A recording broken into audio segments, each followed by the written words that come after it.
Hello everyone, good evening to all of you. I hope everyone is doing well and सबकी पढ़ाई बहुत अच्छे से चल रही होंगी। आज करेंगे हम अगला टास्क। जैसे कि हमने 3 डिसीज देखे थे। वायरल इन्फेक्शन के 2 देखे थे और एक देखा था वायरल डिसीज में से 2 देखे थे और बैक्टीरियल डिसीज में से 1 देखा था। वायरल डिसीज में से 2 जो देखे थे वो थे foot and mouth disease and rinderpest, और जो बैक्टीरियल में का था वो था एंथ्रैक्स और स्पेनिक फीवर। ये 3 आज हम क्या करेंगे, एक बार रिवाइज कर लेंगे ताकि जिनके भी मन में और जिनको भी कुछ थोड़ा डाउट है वो भी क्लियर हो जाएगा, मेरी भी रिवीजन हो जाएगी, आपकी भी रिवीजन हो जाएगी। ठीक है, इस तरीके से हमसे स्टार्टिंग से 3 डिसीज आज क्या कर लेंगे, रिवाइज कर लेंगे। ठीक है, जैसे कि पहले देखो, एक बार देख लेती हूँ क्लियर दिख रहा है या नहीं। हाँ, दिख रहा है। ठीक है, ये इधर का जा रहा है। हाँ, ठीक है। अभी क्या है, इंपॉर्टेंट डेफिनेशन है इंक्यूबेशन पीरियड। इंक्यूबेशन पीरियड मतलब वायरस और बैक्टीरिया है ना हमारी बॉडी में जब इन्फेक्शन करते हैं तब है ना कुछ तो दिखाते हैं सिम्टम्स, बट कुछ क्या करते हैं, सिम्टम्स नहीं दिखाते हैं, तो उसको बोलते हैं इंक्यूबेशन पीरियड। जब हमें पता नहीं रहता है कि इन्फेक्शन हुआ है और वो हमें पता होने को ही बहुत ज़्यादा टाइम हो जाता है और हमको पता क्यों नहीं लगता, क्योंकि वो सिम्टम्स ही नहीं दिखाता है, इसलिए हमको पता नहीं रहता। ठीक है, उसके बाद health. According to world health organisation, health is a state of complete physical, mental and social wellbeing. ठीक है, ये हुई हमारी हेल्थ की डेफिनेशन। उसके बाद डिसीज मतलब कोई भी एक्सटर्नल इंटरप्शन हुआ बॉडी में, कोई भी इंटरप्शन हुआ बॉडी में, उसकी वजह से हमारी जो डेली रूटीन है या डेली जो हैबिट्स है उसमें कुछ बदलाव आता है, या वो हमारी डेली जो रूटीन है वो हम नहीं करते, उसका क्या मीनिंग हुआ कि कुछ इंटरप्शन हुआ है, मतलब डिसीज हुआ है, इसकी वजह से वो कंटिन्यू नहीं है। तो एनी कंडीशन याद रखने के लिए ऐसा, और हम हमेशा एक बार पढ़ के ही जाना चाहिए। ठीक है, एनी कंडीशन दैट इंटरप्ट और interfere the normal functioning of the body is called as the disease. Okay, उसके बाद कंट्रोल कैसे करेंगे, बहुत ईजी है। Well ventilation, balance nutrition diet देंगे हम उस काऊ को, शेड अच्छा रखेंगे, क्लीन रखेंगे, हाइजीनिक रखेंगे, सैनिटेशन करेंगे, रेगुलर रूटीन चेकअप, वैक्सीनेशन करेंगे, और जो एक्सटर्नल एनिमल्स है उनको अवॉइड करेंगे कि वो हमारी शेड में ना आए। ये सब चीज़ें हम करेंगे। उसके बाद डिसीज़ क्या होते हैं ना, 2 टाइप के होते हैं। कौन से, एक एनिमल को हुआ उसके साथ बाजू वाले को भी हो गया। क्यों हो गया, उनका कम्युनिकेशन होने के, उनका जो है कांटेक्ट आने की वजह से, वो इन्फेक्शियस होने की वजह से, उनके कम्युनिकेशन होने की वजह से, कम्युनिकेबल होता है वो इस वजह से। और कुछ होते हैं कि एक का दूसरे को नहीं जाता है, मतलब वो नॉन कम्युनिकेबल होते हैं, नॉन इन्फेक्शियस होते हैं और नॉन कॉन्टेजियस होते हैं। वो सिर्फ मेटाबॉलिक एक्टिविटी और जो हमारी डाइटरी होती है इनकी वजह से, इनमें बिगाड़ आने की वजह से, या इनमें कुछ अनबैलेंस होने की वजह से, कुछ मतलब जो हमेशा अच्छा रहता है वो चीज़ ना होने की वजह से वो सब चीज़ें होती है। तो ये एक का दूसरे को नहीं होता है। जो नॉन कम्युनिकेबल, नॉन कॉन्टेजियस, जो नॉन इन्फेक्शियस डिसीज है, एक का दूसरे को नहीं होता है, ये हमें याद रखना है। ठीक है, तो ये कम्युनिकेबल में कौन कौन चीज़ की वजह से हमें कम्युनिकेबल डिसीज हो सकता है, उसमें आता है बैक्टीरिया का, आता है वायरस का, आता है फंगी आती है, पैरासिटिक डिसीजेस आता है, ये सब उसमें आता है। ठीक है, उसके बाद हम देखेंगे कि कम्युनिकेबल में कौन से है। ठीक है, ये जो पढ़ाया था उस दिन वैसे ही है ये पूरा। ठीक है, दिख रहा है ये, हाँ दिख रहा है। Communicable, non communicable. Viral disease में आएंगे फुट एंड माउथ डिसीज, लाड़ और खुरा, मराठी में उसको बोलते हैं लाड़ और खुरा। खुरा मतलब पैर को जो इंजरी हो जाती है उसको बोलते हैं, और लाड़ मतलब होता है कि सलाइवा, लाड़ एंड खुरा डिसीज। ठीक है, रिंडरपेस्ट क्यों होता है, डाइजेस्टिव सिस्टम खराब होने की वजह से, डाइजेस्टिव सिस्टम में कुछ गड़बड़ होने की वजह से जो होता है वो होता है रिंडरपेस्ट। हमको ये भी ऐसे याद रखना है, जैसे फुट एंड माउथ है तो पैर से और मुंह से रिलेटेड है, उसमें लेशंस वगैरह होंगे। रिंडरपेस्ट है डाइजेस्टिव सिस्टम से रिलेटेड है, डाइजेशन से रिलेटेड है, ये ऐसे याद रखना है। बैक्टीरियल डिसीज में आता है एंथ्रैक्स और स्प्लेनिक फीवर, हमने ये देखा था। ठीक है, एंथ्रैक्स, इसको और क्या बोलते हैं ये वाला बताओ। ठीक है, फुट एंड माउथ डिसीज को टाइगर डिसीज भी बोलते हैं, टाइगर हार्ट डिसीज भी बोलते हैं।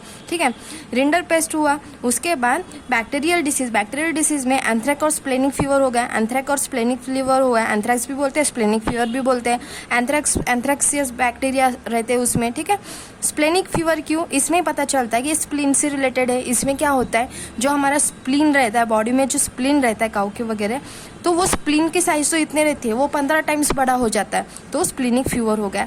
उसके बाद आती है टीबी, उसके बाद आता है ब्रूसेलोसिस, उसके बाद आता है ब्लैक कॉर्डर। ये कंटेजियस, कम्युनिकेबल और वायरल इन्फेक्शियस डिसीज में तो दिया है ब्लैक कॉर्डर, बट है ना ये कम्युनिकेबल डिसीज नहीं है, नॉन कम्युनिकेबल है, ये है ना, एक का दूसरे को नहीं होता है, ये ब्लैक क्वार्टर वाला है ये। उसके बाद एक पैरासिटिक डिसीज में आता है इंडो पैरासिटिक, मतलब इंडो पैरासिटिक, सॉरी ये इक्टो पैरासिटिक है और इंडो पैरासिटिक। इक्टो पैरासिटिक मतलब जैसे कि एनिमल के जो बॉडी पे बहुत सारे लाइस वगैरह थे उसको बोलते हैं, वो एक्सटर्नल पैरासाइट हुए। इंडो पैरासिटिक मतलब टेपवॉर्म, राउंडवॉर्म, ये सब चीज़ें क्या गंदा पानी की वजह पीने से उनके पेट में जा सकती है, तो वो टेपवॉर्म, राउंडवॉर्म वो इंडो पैरासिट हो गए क्योंकि वो पेट के अंदर इसलिए, ठीक है। उसके बाद आता है फंगल डिसीज, आते हैं अफ्लाटॉक्सिकोसिस। आपको एक पता होगा कि जो ग्राउंडनट में है ना फंगल डिसीज आता है, तो वो उस कौन से फंगस की वजह से आता है, अफ्लाटॉक्सिन, तो वो उसी फंगल, ये भी यहाँ पे अफ्लाटॉक्सिकोसिस आप ऐसे याद रख सकते हो। और एक है मेटाबॉलिक, जो मेटाबॉलिक एक्टिविटी है उसमें कुछ बिगाड़ आने की वजह से, वो इम्बैलेंस अच्छी ना होने की वजह से होते हैं, वो है मिल्क फीवर, हाइपोकैल्शियमिया। उसके बाद आता है कीटोसिस, हाइपोग्लाइसेमिया, एसिटोनेमिया, ठीक है। उसके बाद डाइटरी खराब होने की वजह से टिम्पैनिटीज, ब्लड इन्फेक्शन। इसमें है ना ऐसा इतना एनिमल खा लेता है ना, ऐसा पेट भर के खाता है, तो उसका पेट बहुत बड़ा फूकता है, तो वो डाइजेस्ट नहीं होता, उसकी वजह से बहुत उसको तकलीफ होती है, बहुत ये वाला डिसीज उसको हो जाता है, ये वाला टिम्पैनिटी, ब्लोट और इम्पैक्शन जो बोला है ये वाला हो जाता है। उसके बाद हम आगे जाएंगे, फुट एंड माउथ डिसीज पढ़ा था, अभी कैसे याद रखना है, फुट एंड माउथ डिसीज है। अभी पहले क्या करेंगे, ऐसे फुट एंड माउथ डिसीज मतलब कौन से एनिमल में होगा, पेरिसोडेक्टिल एनिमल में होगा या आर्टियोडेक्टिल एनिमल में होगा। आर्टियोडेक्टिल में एनिमल होगा क्योंकि उसके कैसे इवन तो हूफ रहते हैं, और उनके बीच में जो होता है वो फूड का जो ये इन्फेक्शन होता है ये बीच में होता है, उनके बीच में होता है, ठीक है। उसके बाद क्या होगा, फुट एंड माउथ डिसीज बोला है तो सलाइवा ड्रूपिंग होगा। सलाइवा क्यों ड्रूपिंग होगा, उसके बॉडी में पहले तो क्या होगा, पहले तो फीवर आएगा, उसके बाद फीवर तो आएगा, एक बार मैं ना यहाँ पे लिख के बताती हूँ, ठीक है। इरेजर कहाँ गया,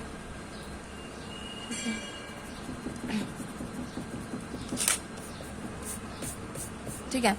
पहले तो क्या हो गया, फीवर आ गया, उसकी वजह से उसके बॉडी में क्या हो गया, फीवर आने की वजह से लीशंस हो गए, लीशंस वजह से क्या हुआ, ड्रूपिंग ऑफ सलाइवा हो गया, ड्रूपिंग ऑफ क्या हो गया, सलाइवा हो गया, ये सब चीज़ें हुए। और जब फीवर आता है तो वो कोल्ड भी लगता है उसको, ये भी चीज़ें हो गई, ठीक है। उसके बाद हम देखेंगे कि फैमिली कौन सी है, मैंने याद रखने को बोला था कि पाए, फुट है, फुट एंड माउथ डिसीज है, तो फुट मतलब मराठी में फुट को पाए बोलते हैं, ठीक है, पाए बोलते हैं फुट को, तो वो रखते हैं हमको पाए। और कोरोना विरिडी ऐसे, पाए कोरोना विरिडी ऐसे याद रखना है। आई होप आपको ऐसे तो लर्न नहीं हुआ होगा कि क्या आता है फैमिली, बट आप जब भी ऑप्शन में देखोगे ना ऐसा आया फुट एंड माउथ डिसीज और उसकी फैमिली कौन सी ऐसा आया, अगर आपको पाए विरिडी देखा तो आपको जल्दी से ये वाला रिलेटेड हो जाए कि ऐसे ऐसे बताया था हमने, ऐसे ऐसे पढ़ा था, ठीक है। ऐसी चीज़ें है ना, क्या करना है हमको, जब भी पढ़ते हैं तो ऐसे रिलेट करना है, ताकि हमको ये वर्ड तो याद नहीं रहा तो भी चलेगा, ऐसे याद करने को मैंने बोला कि याद करो, नहीं आया तो ओके चलेगा, बट वहाँ पे हमको ऑप्शन देखने के बाद याद आना चाहिए कि ये वाला ऐसे हमने रिलेशन ढूंढा था, हाँ यार यही उसका आंसर है, यही उसका आंसर है, ठीक है। इसलिए हम ये ऐसे बनाते हैं, ठीक है। उसके बाद आता है जीनस एप्टोवायरस है, ये वाला याद रखना है कि ये एप्टोवायरस और स्मॉलेस्ट वायरस इन एनिमल है, तो ये सभी एनिमल में सबसे स्मॉलेस्ट जो वायरस है ये एप्टोवायरस है, ये वाला याद रखना है, ठीक है। ट्रांसमिशन बाय डायरेक्ट मेथड से भी ट्रांसमिट होता है, या वाटर के थ्रू, मैन्योर के थ्रू, पास्चर के थ्रू, कैटल अटेंडेंट के थ्रू। डायरेक्ट मतलब ये वाला एनिमल इधर बैठा है, ये इसके बाजू में बैठा है, तो ये इसको भी इसका इन्फेक्शन लग गया है, या पानी पीने की जगह है, इसने भी उधर जाके पानी पिया जो इन्फेक्टेड है, और दूसरा भी जाके उधर ही पानी पी रहा है उसकी वजह से, या फीड एक जगह खाने से, या जो ये कैटल अटेंडेंट है ये क्या कर रहा है, इसका भी दूध निकाल रहा है, और आगे जाके वही हैंड वॉश ना किया, ना सैनिटेशन किया, ना कुछ ना किया, वही हाथ लगा के इस वाली काऊ को जाके लगा रहा है, तो इस वजह से भी उसका क्या हो सकता है, इन्फेक्शन फैल सकता है। उसके बाद सिम्टम्स देखेंगे, जैसे कि इंक्यूबेशन पीरियड पता लगने को कितने 2 से 5 दिन लगते हैं, तब तक टेम्परेचर 40 डिग्री सेल्सियस हो जाता है, रूलिंग ऑफ सलाइवा होता है। अभी देखो पहले क्या हुआ, 40 डिग्री सेल्सियस टेम्परेचर आया, यहाँ पे दिख रहा है क्या, यहाँ पे एक मिनट, ये ठीक है, यहाँ पे क्या हुआ, फीवर आ गया, फीवर आया तो कितना 40 डिग्री सेल्सियस टेम्परेचर हुआ। उसकी वजह से क्या हुआ, लिशंस आ गए। उसकी वजह से क्या हुआ, लिशंस आने की वजह से ड्रॉपिंग ऑफ सलाइवा हो गया। अभी ड्रॉपिंग ऑफ सलाइवा हो गया तो क्या हुआ ना, लेशंस तो आए। अभी मेरे मुंह में बहुत सारे लेशंस आए तो मैं ऑब्वियसली मैं खाना नहीं खाऊंगी, मैं भूखी रहूंगी, उसकी वजह से मेरी भूख भी चली जाएगी। इतने सारे लेशंस हुए कि खाना खा ही नहीं सकते, ठीक है। और जो एनिमल्स का जो स्टबल वगैरह होता है वो तो बहुत हार्ड होता है, वो उसको तो चुभेगा ही ना, वो क्यों खाएगा। तो लॉस ऑफ एपिटाइट हो गए, हमको ये ऐसे याद रखना है, लॉस ऑफ एपिटाइट हो गए। उसके बाद वेसिकल्स, टंग, गम, इंटरनल डिजिटल स्पेसिस, अडर टीट्स, इन सब को है ना वेसिकल्स आ जाते हैं, ठीक है। उसकी वजह से इतनी सारी चीज़ें होने से फीवर भी आया, लिशंस भी है, ड्रॉपिंग ऑफ सलाइवा भी वो हो रहा है। तो सोचो कि उसका बॉडी जो है एक्सटर्नल पार्ट वो क्या हेल्दी दिखेगा, नहीं दिखेगा। वो कैसे दिखने लगता है, रफ कोट दिखने लगता है। इसका बॉडी जो है ऐसे रफ कोट दिखने लगता है, ठीक है। उसके बाद उसका जो अभी देखो फीवर भी आ गया 40 डिग्री सेल्सियस टेम्परेचर, ठीक है। लिशंस भी आ गए, ड्रॉपिंग ऑफ सलाइवा भी हो गया, लॉस ऑफ एपिटाइट भी हो गई। उसका बॉडी स्ट्रक्चर जो बॉडी है, बॉडी कोट है, वो भी खराब हो गया। तो क्या उसका प्रोडक्शन अच्छा रहेगा, उसका मिल्क अच्छा रहेगा, उसका वेट अच्छा रहेगा? नहीं, बिल्कुल भी नहीं। उसका मिल्क प्रोडक्शन भी रिड्यूस होगा, उसका बॉडी वेट भी रिड्यूस होगा। और इसमें है कि यंग वन में माइकोकार्डियाडिटिस होता है। यंग वन में क्या होता है, माइकोकार्डियाडिटिस होता है इन यंग वन, ये भी याद रखना है। उसको बोलते हैं टाइगर हार्ट डिसीज, ठीक है। यंग वन में होता है ना, हाइफर में सॉरी ना ये अडल्ट में होता है, ना छोटू वाले बेबी होते हैं उनमें होता है, यंग वन में होता है माइकोकार्डियाटिस। ये वाली लाइन याद रखनी, ठीक है। और लैमनेस मतलब उसको इतना सारा फीवर है, इतना सारा ड्रॉपिंग ऑफ सलाइवा हो रहा है, इतने सारे लेशंस है, खाना नहीं खा पा रही है, तो ऑब्वियस है वो उस दर्द में होगी। तो वो लैमनेस मतलब जब हमें बहुत ज़्यादा दर्द होता है इंटरनली, तो हम वो ऐसे सोते टाइम या ऐसे ही बैठे तो वो अपने आप आवाज़ निकलती है दर्द होने की वजह से, तो उसको बोलते हैं लैमनेस, ठीक है। उसके बाद ट्रीटमेंट उसको क्या देंगे, एंटीसेप्टिक देंगे, एंटीबायोटिक देंगे, ठीक है। उसके बाद प्रिवेंशन के लिए क्या किया है हमने कि जो हमारे शेड में अदर एनिमल जो आएंगे उसको पहले चेक करो कैसे है, किसी को भी घुसने मत दो, इन सब चीज़ों की, ठीक है। या सुपरविजन करते रहो, किसी को कुछ हुआ है क्या, कौन से एनिमल को कुछ हुआ है क्या, ये सब करते रहो, ये वाला सब चीज़ें आती है। उसके बाद कंट्रोल मेजर में आएगा पॉलीवेलेंट 4 मंथ, ये तो आपको याद हो गया होगा। पॉलीवेलेंट 4 मंथ, पॉलीवेलेंट देना है जब वो 4th मंथ की रहेगी। ऑयल एडजुवेंट देना है यहाँ पे। ये क्या हुआ, इंटरनेशनल वेटरनरी प्रिवेंटिव मेजर, ये आई से मेरे को याद नहीं आ रहा है, ये वाला आई से याद नहीं आ रहा, पर ये प्रिवेंटिव मेजर्स 20 ml कार्ब्स और 40 ml अडल्ट, ये हुआ, ठीक है। उसके बाद व्हाइट चेस्ट 3 ml, ये मैं बता दूंगी एक बार, ठीक है, देख के। उसके बाद आया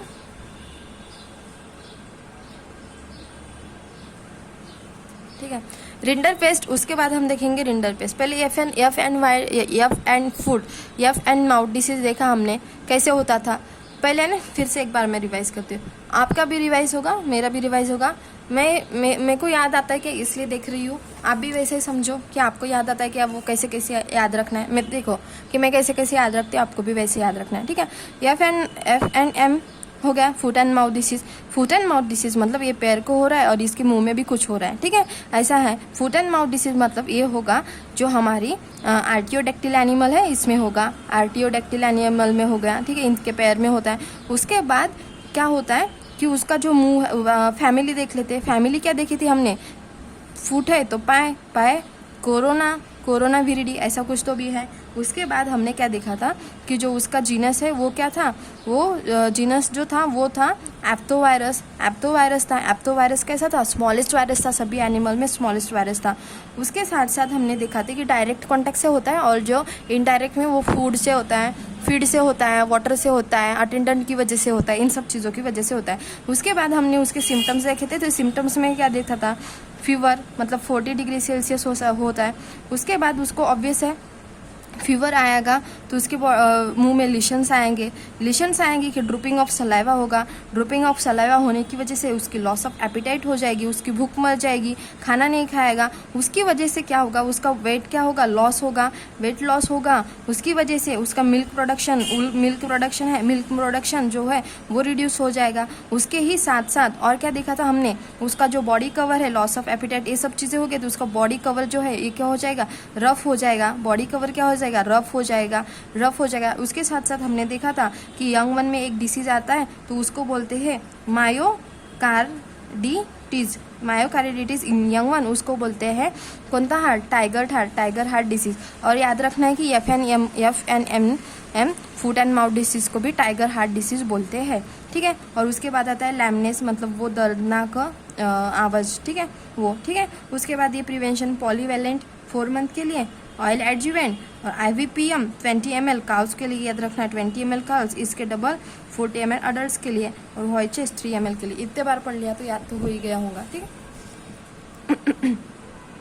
अभी है हमारा रिंडर पेस्ट मतलब कैटल प्लेग, ठीक है। इसको याद रखना है, रिंडर पेस्ट को कैटल प्लेग बोलते हैं, FNM को फुट एंड माउथ डिसीज को हम टाइगर हार्ट डिसीज बोल सकते हैं, और जो हमारा रिंडर पेस्ट है इसको कैटल प्लेग भी बोलते हैं।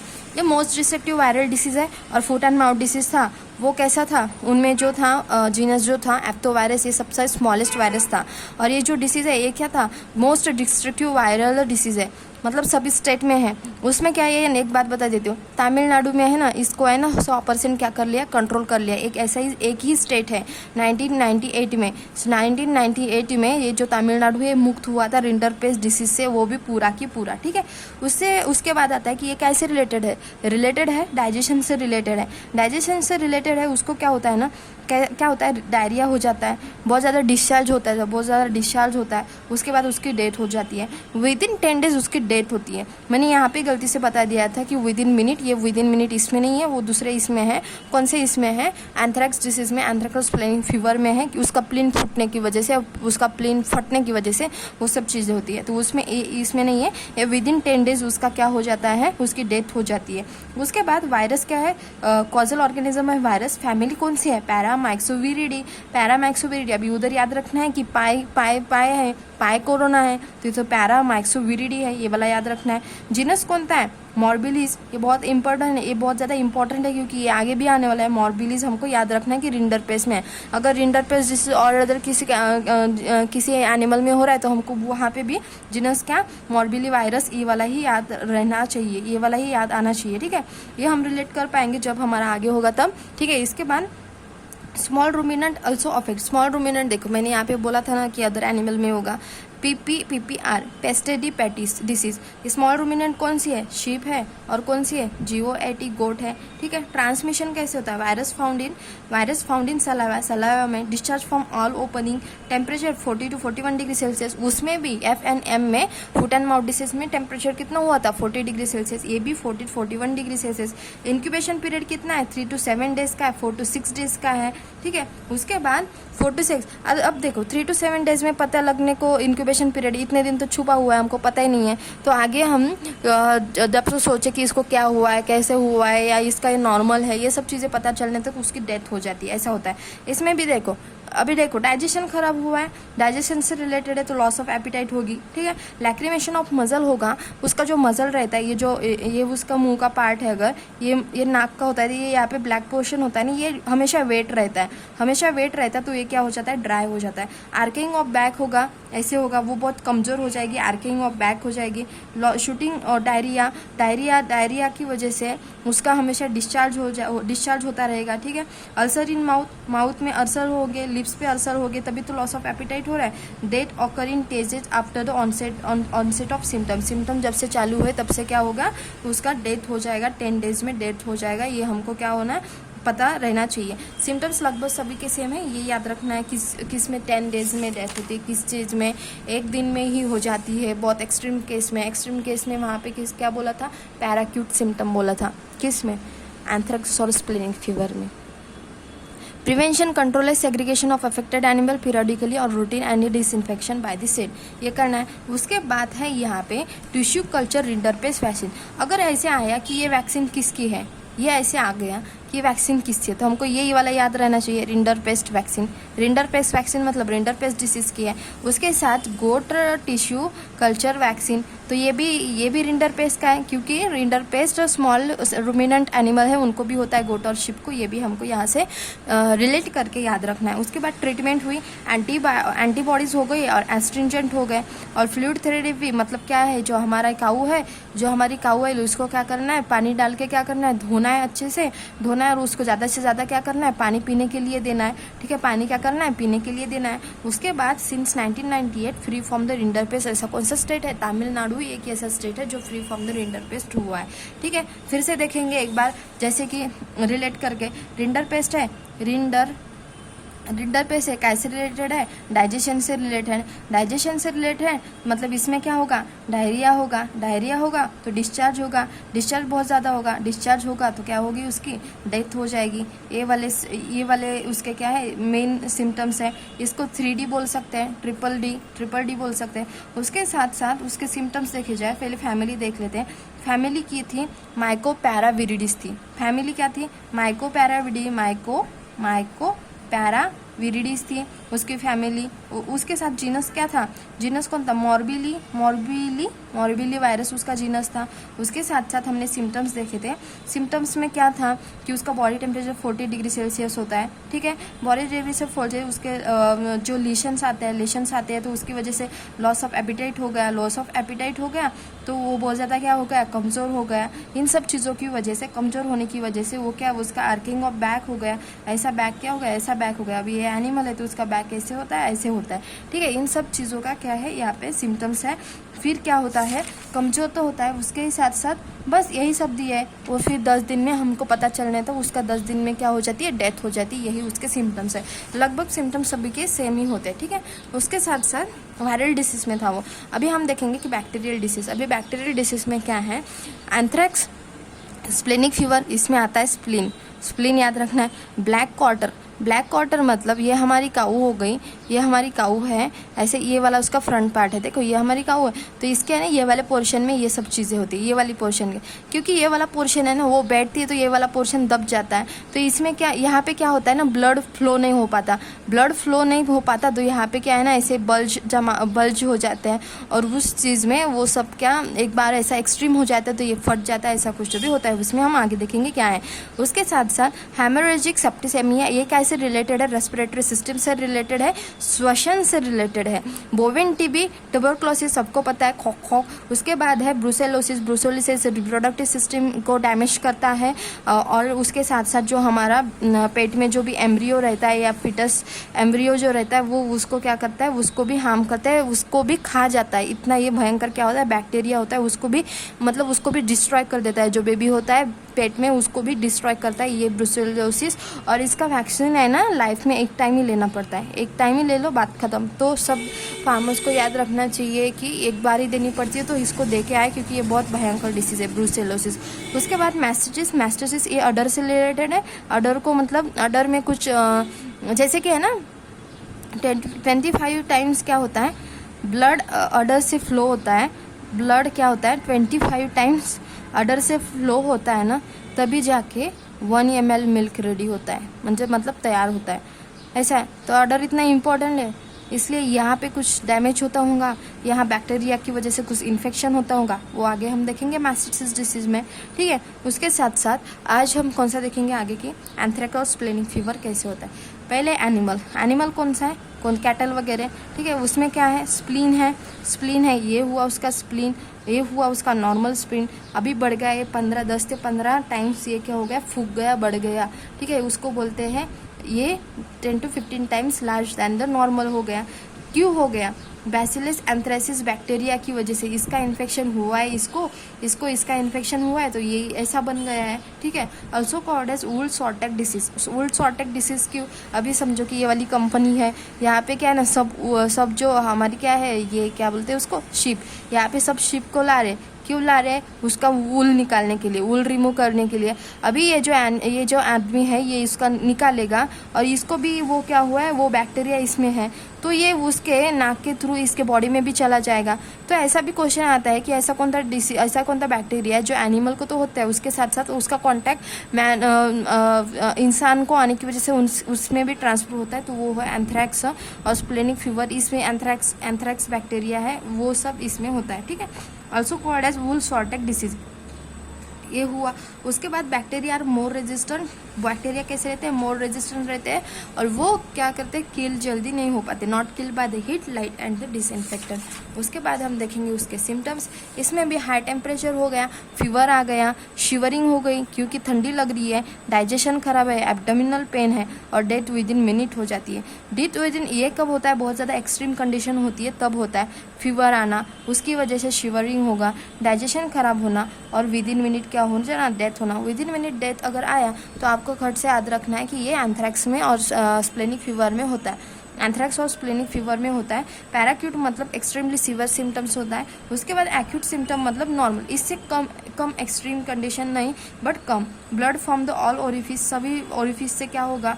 बॉडी में स्प्लीन है, वो बहुत बड़ा हो गया। अगर ये फट गया, इतना बड़ा हो गया, ये फट गया है, तो सभी इसके है ना, इस पूरे बॉडी में से क्या होता है?